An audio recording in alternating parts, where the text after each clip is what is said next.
Kumusta mga ka-Zero? Ang pagbabalik sa ating YouTube channel The Short 01, ating e-review ngayong unang linggo ng June 2024 kung sino na mga charity vloggers ang nakapasok ngayon sa ating top 10 most views YouTube channel, at mayroon bagong nakapasok ngayon at mayroon ding nalaglag ngayon sa nga charity vloggers na ating mga idolo. Our hearts beat to the city streets. We began to feel the fire. We ride.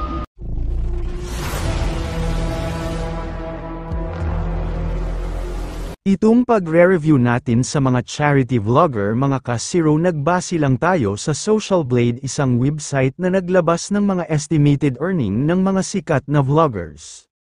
Number 10, Daddy Frankie, mayroon itong upload video na umaabot ng 714, at mayroon itong subscriber na umaabot ng 6,032, at video views naman ito, umaabot ng 104,148,391, nag-umpisa itong mag-vlog noong November 10, 2021. At sa kanyang 30 days na subscriber, mayroon itong 14,000.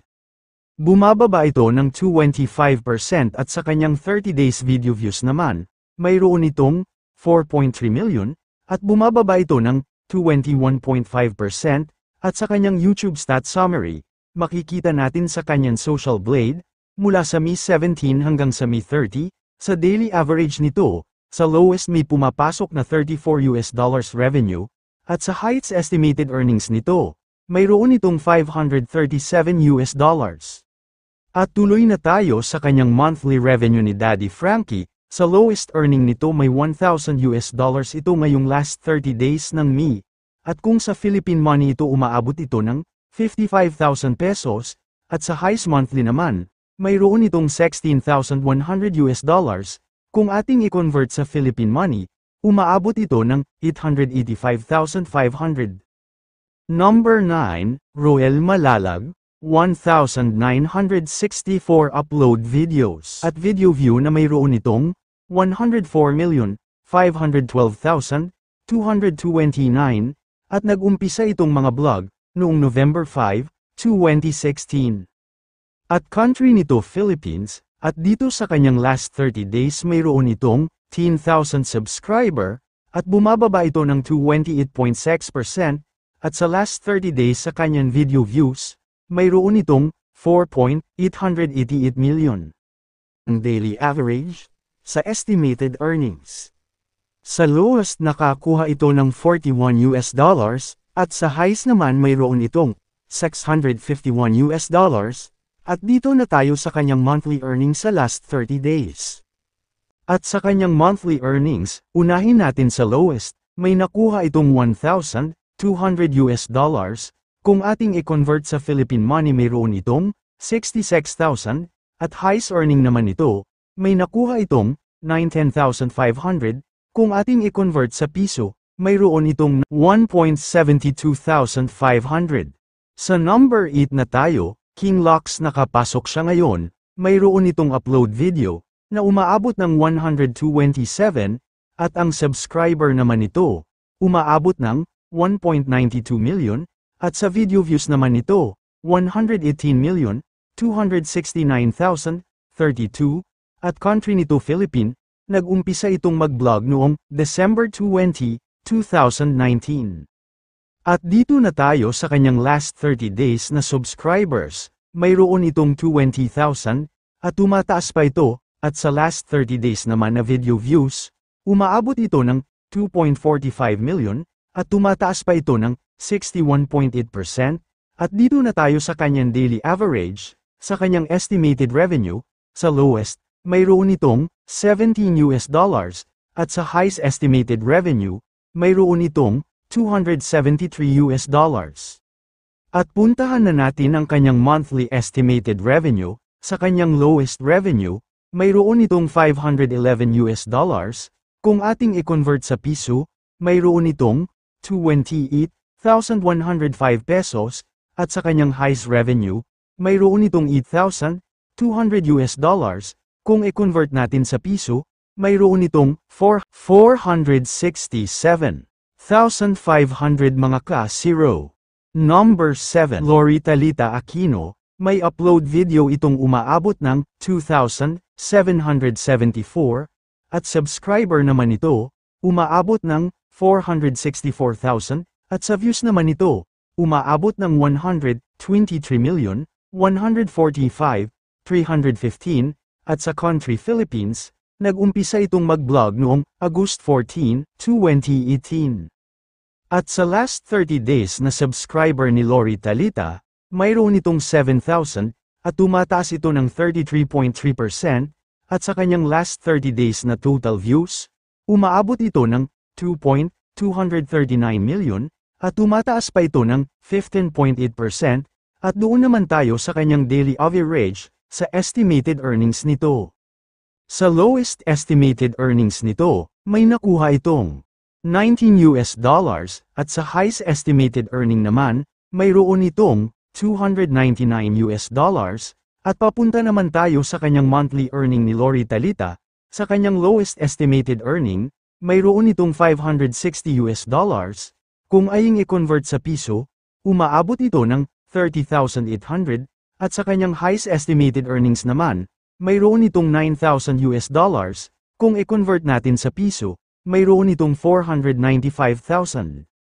At sa number 6 na tayo, nakapasok ngayon si Virgilin Cares, mayroon itong upload video na 209, at subscriber naman na umaabot ng 1.98 million, at video views nito na umaabot ng 182,208,715, at country Philippine, nag-umpisa itong mag-vlog noong October 23, 2019, at sa kanyang the last 30 days subscriber, mayroon itong 90,000, at tumataas pa ito.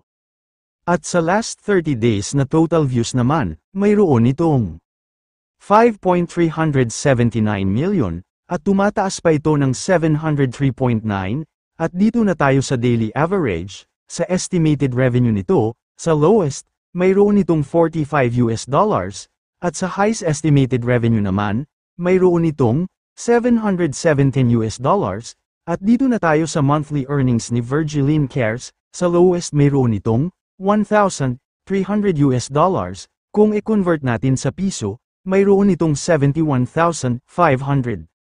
Paalala lang ulit mga ka-idol itong pagre-review natin sa mga YouTube channel ng mga charity vloggers. Nagbase lang tayo sa website na Social Blade, at ito ang lumalabas sa kanilang website, at patuloy na tayo sa highest revenue ni Virgilin Cares, mayroon itong $21,500, kung i-convert natin sa piso, mayroon itong 1,182,500 pesos.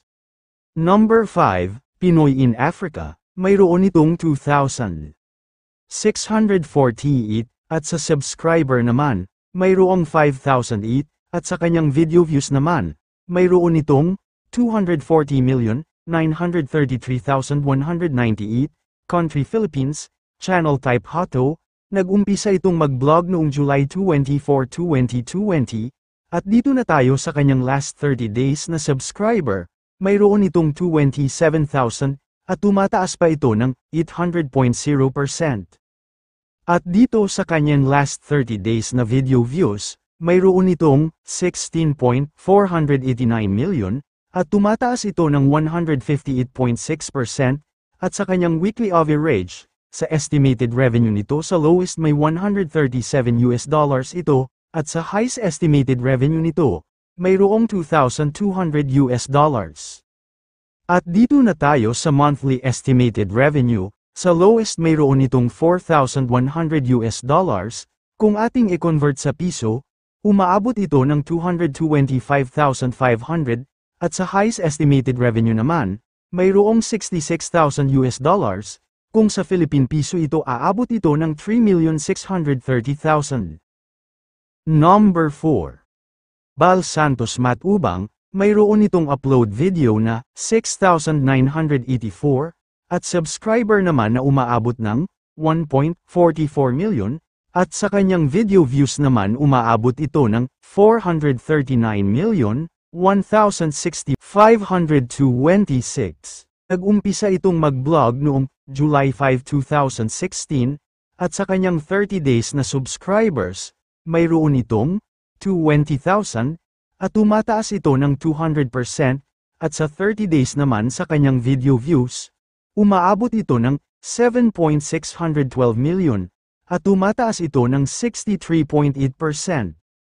At tumataas pa ito ng 63.8%, at dito na tayo sa kanyang weekly average. Sa lowest estimated earnings nito, mayroon itong $63, at sa highest estimated earning, mayroong $1,000, at dito na tayo sa monthly revenue or earnings, mayroon itong $1,900, kung e-convert natin sa peso. Umaabot ito ng 104,500 pesos, at sa highest earning naman nito, mayroon itong $30,400,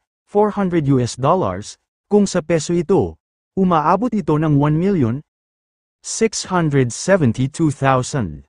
At sa number 3 na tayo TechRam, mayroong itong upload video na umaabot ng 3,109, at sa subscribers naman ito, umaabot ng 2.58 million, at sa kanyang video views naman, mayroong 819,343,918, country Philippine, nag-umpisa itong mag-vlog noong August 28, 2019. At sa kanyang 30 days na subscribers, mayroon itong 10,000, at tumataas pa ito ng 0.0%, at sa kanyang 30 days naman na video views, 4.739 million, at tumataas pa ito ng 6.5%, at sa daily average nito sa lowest estimated revenue mayroon itong $39, at sa highest estimated revenue, mayroon itong $632. At dito na tayo sa estimated monthly revenue ni TechRam. Sa lowest revenue mayroon itong $1,200 kung ating e-convert sa piso, aabot ito ng 66,000 pesos, at sa kanya namang highest revenue, mayroon itong $19,000, kung ating i-convert sa peso, aabot ito ng 1,045,000 Philippine money. At dito na tayo sa number 2, Kalingap Rab, mayroon itong upload video na umaabot ng 1,885, at sa subscribers naman mayroon itong 2.87 million, at sa kanyang video views naman, mayroon itong 940,638,056, country Philippines, channel type entertainment, nag-umpisa itong mag-vlog noong December 8, 2019. At dito sa kanyang last 30 days na subscribers, tumataas ito ng 40,000, at sa kanyang last 30 days na video views, 25.874 million, bumababa ito ng 8.2%, at dito na tayo sa kanyang weekly average. Sa kanyang estimated revenue sa lowest, mayroon itong $216. At dito naman sa kanyang weekly average sa estimated revenue. Sa highs mayroon itong $3,400. At ngayon sa monthly earnings naman tayo mga ka-zero, sa kanyang lowest earning revenue, mayroon itong $6,500. Kung ating ipalit sa piso mayroon itong 357,500, at dito sa kanyang highest estimated revenue, mayroon itong $103,500. Kung ipalit natin sa piso, mayroon itong 5,692,500. Dito na tayo sa number 1 Pugong Biyahero. Mayroon itong upload video na umaabot ng 2,407, at sa subscribers naman ito mayroon itong 3.43 million, at sa kanyang video views, umaabot ito ng 986,865,657, at country Philippines, channel type people, nag-umpisa itong mag-vlog noong August 21, 2016. At sa kanyang last 30 days na subscriber mayroon itong 30,000 at bumababa ito ng 40%, at sa last 30 days na video views naman, mayroon itong 15.745 million, at bumababa ito ng 32.9%.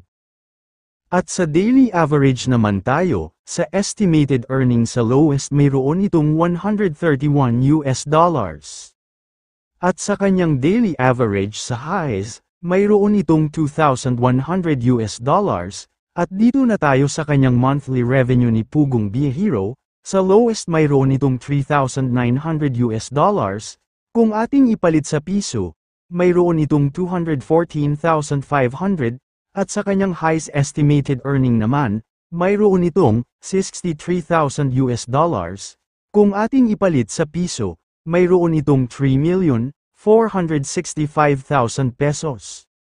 Hanggang dito lang tayo mga ka-zero, maraming salamat sa inyong panunood, God bless po sa inyong lahat, at sa susunod pa nating mga videos.